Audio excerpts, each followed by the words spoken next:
This is the third story in the adventures of Patch. In this story, a visiting dog leads Patch astray and Patch gets into trouble.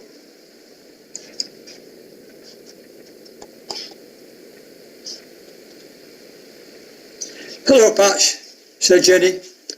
"Come round to our house.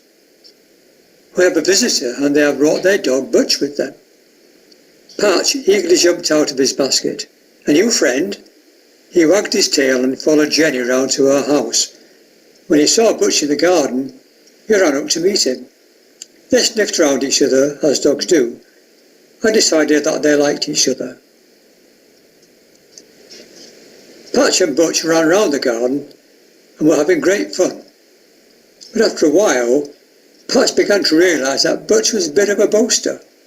"This place is a bit dull," Butch said. "Our city is much bigger than Yellowknife and there's lots to do. Some things will be very scary, but I can take care of myself.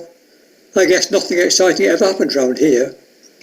Patch didn't like boasting, so he didn't mention the time he had been lost in the wilderness or how he had fought the vicious wolf. Jenny said, "I'm going inside for a while. Enjoy yourselves, but stay in the garden." When Jenny was out of sight, Butch said, "Come on, let's go find some fun in town." Pat said, "We can't do that. Jenny told us to stay here, and Jim has always told me it's too dangerous to go to town." "Don't be a wimp," said Butch.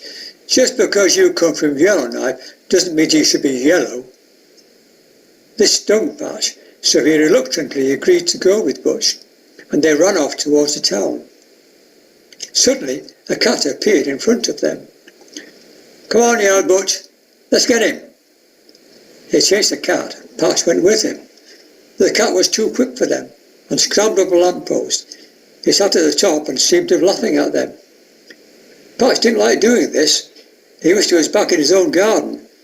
But Butch kept saying, "Come on, Patch, don't be a softy." Then they saw this small puppy. It was much smaller than either of them. Butch turned to Patch and said, "Let's get him," and barked and ran after the puppy, who turned and ran away yelping. They ran some distance and Patch realised that they were in a particularly bad area of town. Most of the buildings were closed up and the streets were littered with rubbish. This must be Chapeltown, he thought. He had heard Jim talk about this place and say it was not a safe place to be in.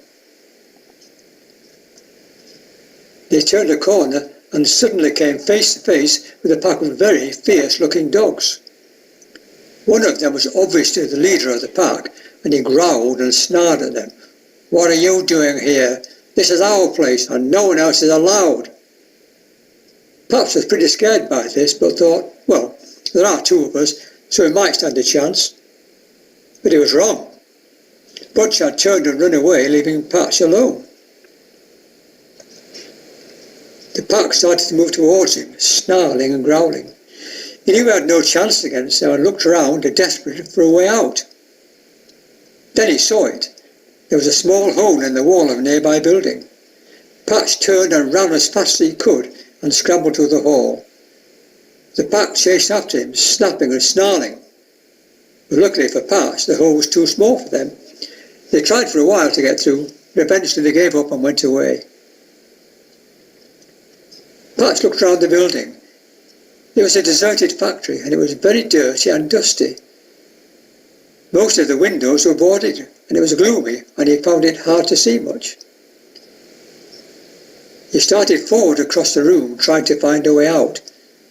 Suddenly he heard a rustling sound behind him.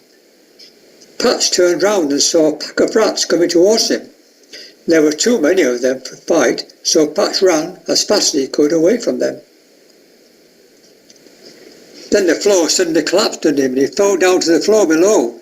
He yelped in pain as he felt his leg bend. His leg was really painful, but Patch knew he had to get away before the rats got to him, so he scrambled to his feet and limped as quickly as he could towards an open door. He breathed a sigh of relief when he found himself in the open air and started to try to find his way home.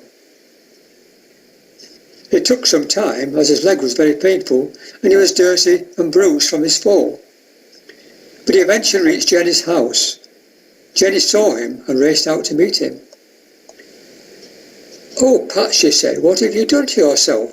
Come on, let's get you cleaned up." She took him into her garden, washed him down with soap and water and brushed his coat. Then she put a bandage round his injured paw. He soon began to feel better, and he was really glad to be home again. Then he saw Butch.